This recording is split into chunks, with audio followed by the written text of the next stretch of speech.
Kupendana ndio maisha. Na hakuna mtu ambaye hapendi kupendwa. Gutire kindu kimuria thina. Ngai takumenya mundu kwendete kupendwa. Kama kuna kitu tamu ni mapenzi. Nao sasa wewe ambaye uko hapo, kupendwa ni nini? Kupendwa ni nini kulingana na wewe? Kupendwa ni nini kulingana na mimi? Kupendwa kulingana na mimi. Kupendwa kulingana na mimi ni kufanyiwa mambo mazuri.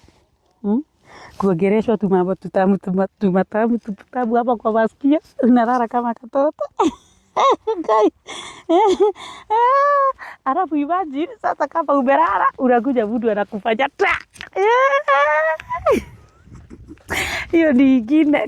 Gai. Alafu ile ya kupelekwa date. Na mimi nasemanga date si lazima mkunywe coffee.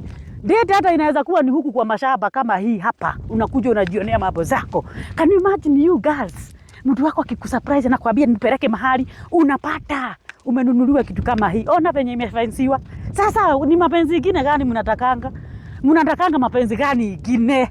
Apart from kupelekwa mahali, unapata umenunuliwa shamba. Umenunuliwa shamba. Guy, 50/100. Guy, ona queen. Imagine. Sasa hapa ni nini huwezi kuwa nayo? Hapa unaweza jenga shule kama wewe ni mwalimu. Hapa unaweza jenga hospitali kama wewe ni daktari. Hapa unaweza lisha ng'ombe na mbuzi. Hapa hata unaweza lima nyanya kama wewe ni mkulima. Hapa ya queen wewe. Guy. Nani yeye anasema karakipia ni bali mapenzi. Mimi sasa kama mapenzi ni hii ya kusurprise na shamba. Na ni 250 only. Thank you.